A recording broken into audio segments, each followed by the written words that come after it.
Governor. You're the best. Wow.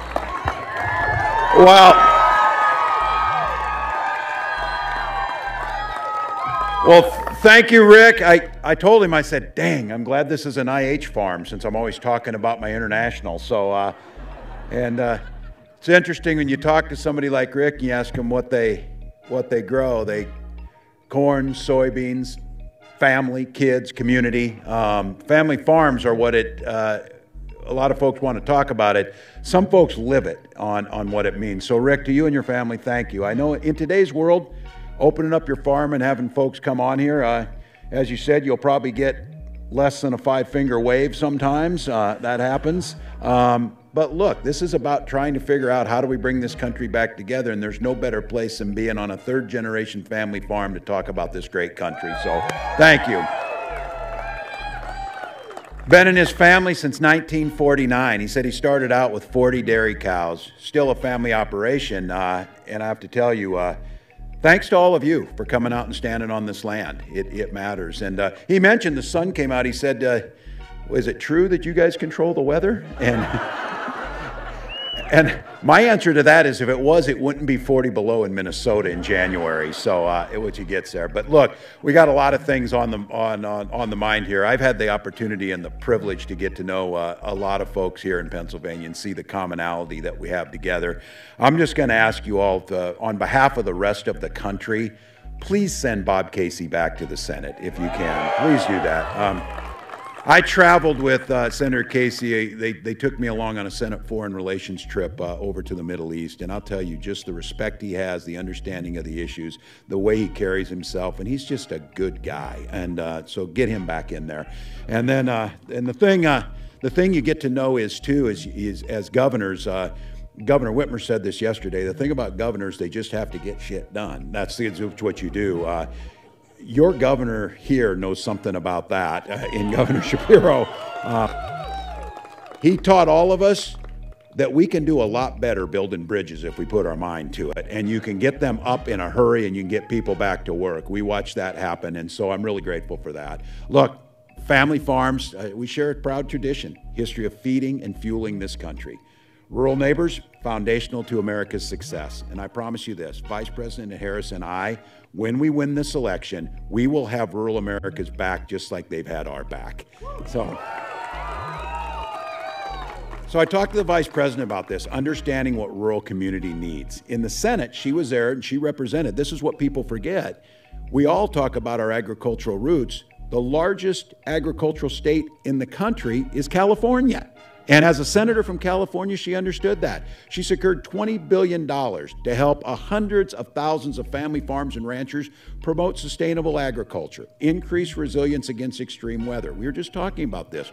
We need to be ready for this. We moved from drought to flooding within years now. They keep telling us about 1,000-year floods. Many of us have seen 1,000-year floods in our lifetime now. That's the things that she's working on. So I'm really proud to be her running mate in this. And look, you've heard me say this. I grew up in rural Nebraska. And this rural folks know this. This is a game we play. How small was your town that you grew up in? 400 people. Somebody say, oh, that's not bad. A little small. 24 kids in my class. And then they say, that's not bad. Many of them were cousins. So that's when you get really small. But look, that's how it is. You grew up understanding that. You grew up in communities that you help one another. This new phenomenon of being each other's throats and talking about politics all the time, that's not what we did. We helped one another. You got through. And when somebody was sick, the families were there to help them, delivering food or helping with the farms, whatever it might be. So look, I learned a lot of things on those family farms, learned about what responsibility looks like. We were talking about this. We also learned to drive when we were 10, and that's probably probably not what you did. I learned how to tune a 79 International Harvester Scout pretty well. That's still running, been in my family for a while. So look, my warmest and some of the things that I remember most about those memories of growing up was being on the land and understanding what it meant. And I'll have to tell you, this is one of those things too. Growing up with my dad and my late younger brother, just this last weekend in Minnesota was the opening of pheasant season. And some of you, if you never hunt pheasants, I'm telling you, you need to get into this. It's early in the morning. A lot of times there's frost. It was warm this year. but I can still remember it like it was yesterday. Coffee's brewing, my dad, my brother, and I, you're going out there, the dogs are in the field, you're on the land that's been in your family for a long time, and you're getting to participate in something that we all love so much, being with family, being on that land and hunting. So look, these are the things that I do and the things I did last weekend that are part of who we are. And when Kamala Harris is talking to rural America, that's the things that we're talking about. And I have to tell you, they let me last weekend on Friday night go back to my old high school where I coached football to go to a football game. And they let me Saturday morning hunt. I have not been happier in the last 3 months than I was then. So came in pretty handy. But I say this too about this, because I want to be clear how they try and divide us on this. Just be very clear. As a veteran and as a hunter and a gun owner, I do know something about guns. I know a little bit about them. And I tell people this. I was out shooting sporting clays with a guy who was like a fixture in Minnesota of outdoor life, whatever. And I'm watching these clays go up, and I'm like, damn, they kind of cross together. And I said, well, I don't need 2 shots. I can get them in 1. And I got it with plenty of witnesses. So I took that to Congress too, and it's hard to believe that maybe they still don't do it. I don't know. I left Congress a few years ago. But we used to have a congressional trap shoot Democrats versus Republicans, not each other. We can shoot each other. So I have to be careful about the shotgun jokes as running for vice president. I think many of you know. But we'd go out there, and it was camaraderie, and we would shoot. And year after year, I would end up out shooting the vast majority of them. I said, I got the trophies to prove it. Look, this is not about this idea. Kamala Harris, she's a gun owner too. I think this is true. I think this might be the first Democratic ticket where both the president and the vice president are gun owners this time. So that's something. Yeah, it's something. And I say this to you because we're not going to allow them to make this about the Second Amendment. We certainly believe in the Second Amendment, and you're right to own this. But our first responsibility is to make sure we're protecting our children and our communities from gun violence. So that is not a hard concept. So when the vice president is talking about things like, well, we'll see this idea about background checks. Vice President, I can pass them. On the other side of the ticket, you know the 34 felonies? You can't pass a background check. So look, don't let your neighbors, and let's not allow this to happen to divide us. This is not the issues they want it to be. We will protect. Nobody's coming for your guns. But we are going to make sure that your kids can go to school without being shot dead in their classroom. That's what we can do. Well, look, we've got a responsibility to work for the common good. The job should not be to try and divide us. And the perspective I brought with me to Congress was I represented a rural district for 12 years where I worked across the aisle and was responsible for helping write 3 farm bills, expanding support for farmers and ranchers, expanding veterans' access to crop insurance and job training. That's what we did. Today, I lead a state that is one of the largest agricultural powerhouses in the country. Just so you know, I tell people this, corn, soybeans, everything else. But as we're getting ready to approach Thanksgiving, we are the #1 turkey producing state in the country, and we're very proud of that. So we produce, dairy, pork, and turkeys. Those are the 3 food groups in Minnesota. So I've got a 20-something daughter who I'm trying to say, you know, this vegetarian thing is a phase, so move back or whatever. You come to our state fair, though, go over to Farmers Union booth, and you'll get some of the best, most innovative food, locally grown and produced right in Minnesota. And the same thing happens here in Pennsylvania. That's what family farms mean. That's what means coming together and growing together. And in Minnesota, able to enact tax credits and loan programs for equipment, making sure that we were doing down payment assistance to folks, because we all know if you want to get into farming, access to capital is the biggest thing. Vice President Harris knows that. She knows that our rural neighbors, that look, when things are hard and difficult, that's when we do it the best. And we owe them our full support to make sure that they can find an opportunity right now in their hometowns. This idea that you got to get bigger or get out is nonsense. It is nonsense. We can continue to make sure we invest in rural communities, invest in family farms to make a difference. So look, I also want you to know, because you've seen this, doing this work, many of you here know this, been a lot of talk about outsiders coming into rural communities, stealing our jobs, making life worse for the people who are living there. Those outsiders have names. They're Donald Trump and J.D. Vance.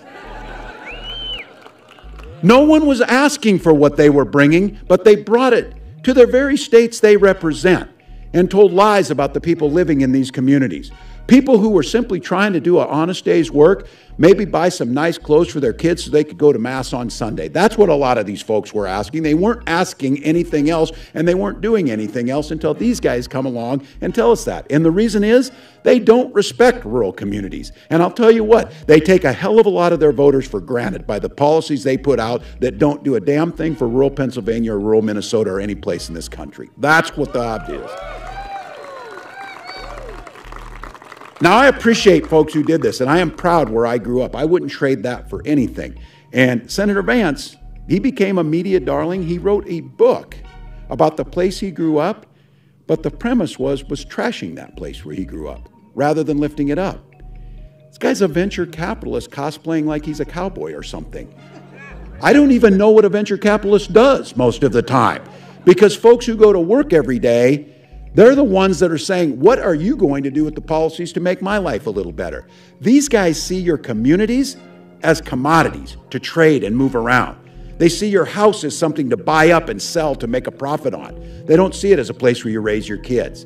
This guy's, JD's still got an app, lets users, foreign investors, corporations, speculate on short-term investments in farmland, trying to squeeze every dollar out of soil that they'll never work or never step foot in. That's not right. That makes it difficult for your kids to buy the land. That's why an acre of land costs $10,000 and it's impossible for young people to get in, because these guys are speculating on it with no intention of ever farming that land or doing a damn thing with us. That's the policies that we have to push back on. Look, our economy's getting better, prices are coming down, but Trump's mismanagement of COVID destroyed our supply chains, and farmers are still digging out of that hole from that and his damn tariffs that he put on. It didn't do a damn thing for rural America. Now, Rick and I were having this conversation about prices, and folks out here know this. Corn was, I think, trading today $4.10, $4.08 a bushel. Soybeans right under $10 a bushel. Look, that's not even enough to break even. But what the people out there, and Donald Trump shows up and tells them that prices are higher, well, you were making $4.10 for corn and $10 for soybeans when prices were 25% lower at the grocery store. Where the hell is the money going? Who's making the profit? It's not going into rural America. It's not going into the people who farm the land or process the food. Who's making the money? Who's making the money in the middle? And that's the stuff that we're talking about. When you hear this idea about price gouging, it's not that hard to understand. All of a sudden there's a hurricane coming to Florida. I'll be damned if airline prices didn't shoot way up for folks trying to fly out of Florida. That's not capitalism, that's price gouging, and it's simply unethical. Those are the things we're talking about to make prices more affordable. So I did see this. Donald Trump wandered into a grocery store here a while ago. I'll have to tell you this. Yeah. You know he hasn't been in one since 1985. I keep making this case. I keep trying to say these things. You know, Kamala worked in a McDonald's. I said, can you picture that guy running the McFlurry machine? But he walks into this grocery store and he hands a $100 bill to a lady to pay for his groceries. Did you see this? So I'm like thinking, I wonder what he's doing there. And then I got to thinking, I think it's just natural. Any woman he sees, he pays off because he did something on there. I don't know. But this is the one that caught my eye. I know I shouldn't be, yes, I am not going to be generous at times because the pain that Donald Trump has brought, and I think we know what 4 more years would look like. But this one really got me going. He was talking about groceries, and he started rambling about groceries. I don't know if some of you saw. I'm going to give this one. Here's what he said. I had to put this on here so I don't misquote it. I have more complaints on grocery. The word grocery, you know, it's sort of a simple word, but it sort of means like everything you eat. The stomach is speaking. It always does. Now, I don't know if you saw last night, we were having a town hall and he got asked about health care and child care and didn't answer those. And then he spent 30 minutes standing on stage listening to music in front of this. So I'm going to be the first to say this. It is pretty funny stuff. if he didn't want to be president of the United States. It's pretty funny stuff if he weren't going to try and deny women their reproductive rights. It's pretty funny stuff if he wasn't going to try and rip health care away from all of us with the ACA, or if he wasn't threatening us in different ways. So look, here in Pennsylvania, I know you know this, this idea about, well, it was better under Donald Trump. For God's sakes, our neighbors were dying by tens of thousands because this guy's telling us to inject bleach and's not dealing with COVID. As a governor, I was part of this. We were in Hunger Games with other governors just to get basic things in healthcare to take care of our people. Here in Pennsylvania, he lost 275,000 jobs during the Trump years. That's just factual. These are just dates. And tried to repeal the Affordable Care Act, promises to terminate it if he gets elected. Stripping protections, pre-existing conditions, devastating rural hospitals. You know the whole service, the whole thing that he did. He tried to cut grants for rural communities affected by natural disasters. Now, these are things in his budget. Damage from things like we're seeing in storms and drought and flooding and hurricanes. Donald Trump thought it was a good idea to cut those things. And by the way, you've got representatives of folks living in Florida, when they had the chance to vote for FEMA funding or for disaster assistance, they voted against it. They voted against it. They sure the hell voted for tax cuts for the wealthiest, but they voted against disaster assistance. So look, Donald Trump did it all, starting trade wars with China that his own people said he lost. You know he did. Trump's own Secretary of Agriculture, and Rick and I just talked about this, he had a clear message of how farmers would fare under the leadership of Donald Trump. He said this simply. He was asked by a bunch of farmers, what do we need to do? He said, I'll tell you what, the big are going to get bigger and the little are going to get out. And that's exactly what happened.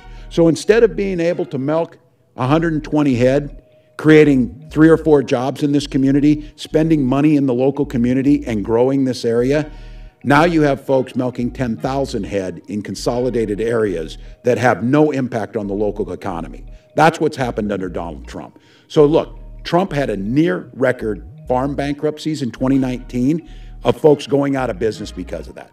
So look, Donald Trump might be able to afford to go bankrupt once, twice, 3 times, 4 times, 5 times, 6 times. But farmers get to do it once. And then the farm's gone for the next generation. And then the community's lost another family.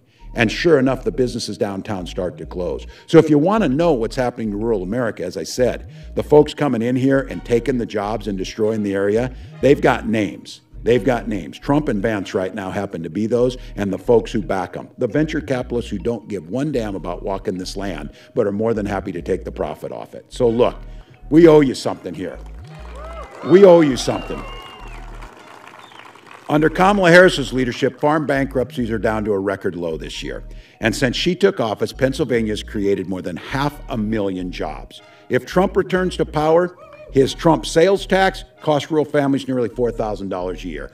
Cut Social Security, cut Medicare, gut the Affordable Care Act, give tax breaks to billionaires and big corporations. That's it, folks. When you want to talk to your neighbors about what this election is about, I don't know, I don't really like Donald Trump, but I like his policies. Which ones? Which ones are those? But look, that's not enough. We can complain about him, which I do, and I'm tired of it. I got to tell you that. I'm tired of complaining about this guy. I am tired about it. I just want to wake up and not see him on TV and not see this stuff out there. And we owe it to the American people to tell you not just why we don't want that guy, and God help us, there's numerous reasons, but why Kamala Harris is the right choice for us, that we need to lay out the policies. So I want to tell you here, and lose this, we've got a plan for rural America that's specific on this. You know, you keep asking us, what's your plan? What's your plan on these things? Well, we've got a plan, whether it be rebuilding housing, whether it be price gouging, whether it be a tax cut on child tax credit. But for rural America, here's what we want to do. And those folks out here who know this, it's especially those things, because when people think rural America, farm policy matters. Crop insurance matters, trade matters, tariff matters. But you're bigger than that. These are families. Your health care matters, your education matters, your roads matter, your retirement matters. All those things matter. So here's the plan. We're going to recruit 10,000 rural healthcare professionals. Cut the number. This is a term that none of us knew before. Ambulance deserts. There's large places in America right now. If you dial 911, it's very difficult to get to an ambulance right on time. Our EMTs are in short supply. We want to make sure that we're cutting that in half, expanding telemedicine and access to affordable quality healthcare for everyone in every part of the country. Now, this is another one you've seen. Making sure that we're protecting independent pharmacies can stay open and build 3,000 more so rural communities can have access to medications they need. Consolidation between pharmacy benefit managers and the closing of small independent rural pharmacies not only took jobs from small communities, they made it more difficult for you to access the medicines you need at affordable prices. And we'll make sure buying a home becomes more affordable. This is foundational to everyone. The rest of you out here, and some of you look like me if you're in this, the sandwich generation that we're talking about. Those of us out there who have a nearly 90-year-old mother, and as of Sunday, I'm proud to say, an 18-year-old son who, he said, "Dad, you've almost secured my vote. You're still working on it." So he's guarding that vote. He's out there doing it. But look, what we understand is you're concerned about how do we make childcare more affordable? How do we make pathways like internships and apprenticeship programs in college more affordable? And then at the same time, how do we take care of our seniors? And for the folks here, get this, especially in rural America where we're aging, the proposal that Kamala Harris put forward on Medicare is transformational. The ability to care for our loved ones through Medicare with in-home care is transformational. My mom's not leaving that house. She's still in that house. She's not leaving that house. And then expanding Medicare. Look, those of you who aren't this, I see some young folks here. Wait till you turn 60. You start caring a lot about Medicare. So you start, those out here know. I think a lot of people didn't know, and what Vice President Harris is putting forward is under our administration, not only will we expand that home health care, we'll expand it to hearing and vision as part of Medicare. That's really important. And these are real things in people's life. The nonsense that Donald Trump is talking about Hannibal Lecter and sharks and batteries and dancing and whatever, that's not real. What's real is a few years ago when my mom finally got the hearing aid she needed, she's a lot more fun right now, I'll tell you that, because we were always telling her, and I think these are real life things for people. And then for so many of you, and I see our young people, wanting to start your own business, wanting to be your own boss. Man, that is the American dream. That is it.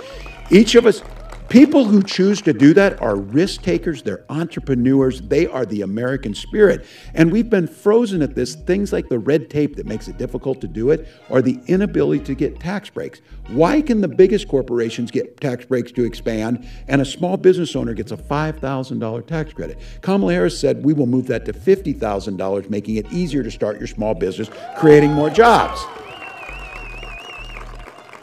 And making sure, and I see them here as we talk on this farm, because I'm deeply concerned about this. The average age of a farmer in this country is about 58 or 59 years old. That's because it's difficult to get that into the next generation. We need to make sure that next generation of farmers is ready to thrive. Helping those beginning farmers and ranchers get started, new market, new streams of income, making sure agricultural monopolies aren't here to pull that land out from under these folks so that they can grow right here. Think about this. I was with a farmer and you know, he said, "Look, Tim, I'm conservative, but I got to tell you, these policies are helping me." And he was talking about the Inflation Reduction Act, and he was talking about the infrastructure law. Because he says, on my farm, I grow corn, revenue from soybeans, and revenue from wind that he puts out there. He farms wind, is the way he sees it now, with energy being out there, opening up new opportunities for rural America to take part in this. We're going to have to use all of our energy resources going forward, but we need to make sure that rural America gets to take part in that it's not just coming in and pulling the profits off the land and leaving. We've got golden opportunities. So this is a plan to rejuvenate rural America, focusing on rural America, making sure those very issues that you're actually concerned about at your kitchen table are being addressed. So it's a good plan, and I'm damn proud of it. We need to talk about this. We need to go out to people and say, what do you stand for? Because right now, I don't know, Donald Trump's dancing to YMCA. I think I'll vote for him. Hell no. Hell no. Kamala Harris is out there putting a plan to make sure that wealth stays in communities. new farmers get on the land, that we open trade routes for folks, that we're keeping health care, that we're keeping rural access hospitals open. So look, Rick said, well, they don't want me to talk off the cuff. Neither does my team, because they know what that means. But look, I think like him, we grew up, we just tell it like it is. And just talk to people about what it is. And I did say this, and I was wrong. I said they don't have a plan. Donald Trump doesn't have a plan. He said he had a concept of a plan, but he didn't have a plan. They do have a plan. And they even did us a favor of writing it out. Their Project 2025. You hear it? You know? Yeah. They're like really mad that we talk about this all the time. Oh, it's all you guys talk about all the time. Yes, it is what we talk about, because we know, and I said this, as a football coach, I know this, you don't draw up a playbook if you're not going to run the plays. You're going to run the plays, and they're going to run the plays in there. So let me give you a few of these things that's in there. I know you've heard them, but I think it's important to keep focusing on it. They're canceling $65 billion that we got. And in Minnesota, this is transformational. I know it's true in Pennsylvania. They're going to pull back the money for broadband investments that are connecting communities. How many of you are satisfied with your broadband connection as it stands right now? Right. And you don't think in the future that the bandwidth needs are going to get even bigger? So for America to thrive, for you to start a farm, this farm needs to be connected to know commodity prices and trade and all the things, to buy fertilizer, everything else that goes on. Not to mention, if we really want to do telemedicine, which we know that works, you can't transfer data if you don't have the connections to do it. They want to pull those things back. Now, the folks here who farm will get this one. They want to eliminate the agricultural risk and price loss coverage programs, protect farmers from major price drops. Look, we got that through in 14. We got it through in 18. And I just want to be clear about this. When we had leadership in the House of Representatives that could actually get things done rather than sitting around with stupid things that they do all day that don't improve us, they've not passed a farm bill for 2 years. They've not passed the Defense Appropriations Act that pays our soldiers. They've not even passed a damn budget. They do a continuing resolution, and then they want to sit around and complain about everything that they're investigating on that is basically just politicizing every damn thing that gets nothing done for you. So this piece of legislation that we put in, make sure that there's a floor on there so that you don't go bankrupt, and making it harder for you to get FSA loans. These are things for folks that, look, this is policy stuff. Donald Trump doesn't want to talk about this. Look, everyone here knows he doesn't know a damn thing about farm policy. He doesn't know what the FSA is. He doesn't know the risk loss coverage proposal. He doesn't know crop insurance. That's all true. But the people behind him do. And they're the folks that are concerned about one thing: tax cuts for the wealthy at the top, make sure corporations can get bigger. That doesn't help rural America. So look, hindering natural disasters, ending SBA direct lending program, all the things that help farmers rebuild. And we're seeing more and more need for this. We had this year, for the first time in Minnesota, we had a snow emergency that had to be declared. And you're like thinking, don't you get those all the time? Yes, but this year it was a snow emergency because we didn't get any. Businesses who went out of business because we had no snow. We had a shortage of this, and then when we know what happens to groundwater and everything else that happens on this, those are things that we're going to have to be prepared to take to deal with. But this week, as we watched Hurricane Helene and Milton devastate Americans, folks in the Trump administration, when he served, came out and told us that when Donald Trump was president, he would ask them before he would authorize emergency aid, did they vote for me or not?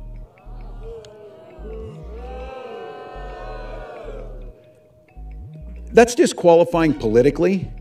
It's disqualifying as a human being, because these are our neighbors. And not once would they ever ask. Not one. I served with presidents of both parties. And when we were flooding, George Bush was in Minnesota, and he was there to provide us the support we needed to repair what we needed to be done. That's the way this country's supposed to work.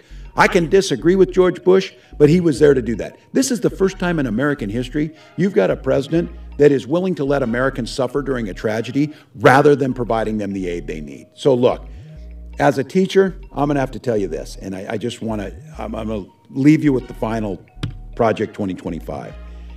Eliminating the Department of Education.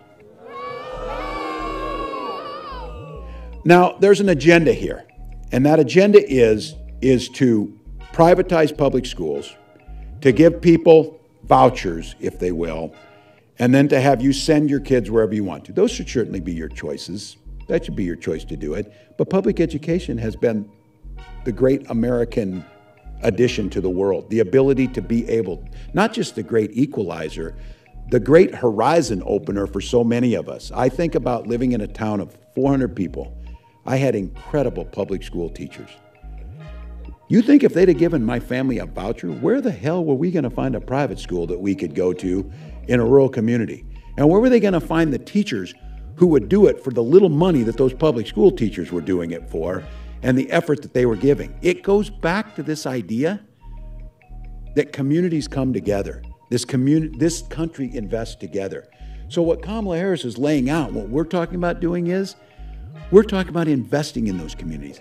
These guys, when they talk about schools, they're talking about banning books in schools.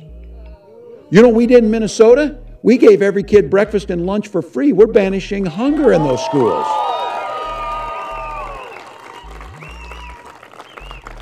They're concerned about books in schools, but they don't have a damn thing to say about assault weapons in schools with children being shot. So look, Project 2025 wants to send that money elsewhere.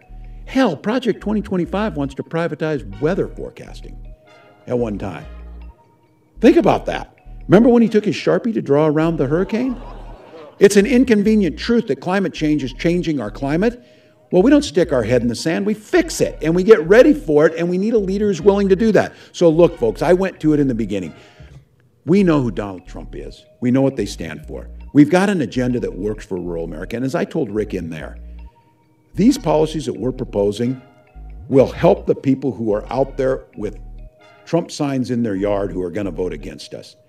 And that's just perfectly fine with me. It's perfectly fine with Kamala Harris. She wants to be a president for all Americans. That is perfectly fine. So we get an opportunity to turn the page on these guys. A new generation of leadership, a new way forward. And I want you to think about this. We got 21 days to make a difference, not just for the next 4 years, but for the next 40 years. We got 21 days to do what billions of people around the world could only dream of, determining how we want our country to go and how we want to live. We've got 21 days to protect women's reproductive rights. 21 days to protect our children and do something about gun violence. 21 days to deal with climate change. 21 days to bring manufacturing back to America and make sure we own the future on the new technologies. All of these things are within our grasp. And the bonus on this is, and I'm going to go back to it again, can you imagine how great it's going to be to never have to see him on TV again? To never have to hear it, to never see the division, to never see the just tearing people down. Because as Kamala Harris said, this is the thing. Leadership is not by who you can tear down, it's who you can lift up. And leadership is not to pick winners and losers. It's to lift all of us in a way. We got a saying in Minnesota, we all do better when we all do better. It's not that difficult. We also have a saying that says, mind your own damn business on things, which is true too. What we're asking for, and you know it, the party of Reagan would never stand with this guy because what they're asking for. So you've got neighbors, you've got friends, you've got folks out there. On October 21st, last day to register to vote here in Pennsylvania. I would suggest you change that to same-day registration, but that's for the people of Pennsylvania to decide because it's a good damn thing. But get folks registered. You can start early voting on the 22nd, and then we get the opportunity in these next 21 days to take a message out there of a unified country, a president for all of us. And they want to poo-poo this or whatever. I saw the Wall Street Journal said, you know, joyfulness isn't a plan or anything. Well, no one said it was a plan, but it's a hell of a lot better to be joyful than to be angry and terrible like they're doing on the other side. So we are not a hateful country. We are not a divisive country. We care about our neighbors. We lift those up in a time of need, and we know that we are better than they're telling us. He goes across this country and tells us how bad our cities are, how bad places are, how bad states are. He has no solutions because he wants to run on the problems. So here's the deal. 21 days to elect a leader who cares about this country. 21 days to elect someone who is ready to lead and has done it her whole life. 21 days to make the rest of the world say, gosh dang it, America's back, and they're back in a good way. So for all of you, Rick and the family, thanks for coming out to this farm. Don't believe in every single vote in every single county, in every single precinct counts. This thing is going to be razor close to the end, but I have to tell you, decency, goodness, joy, and hopefulness wins every time. So let's get out there and make it happen. Let's go.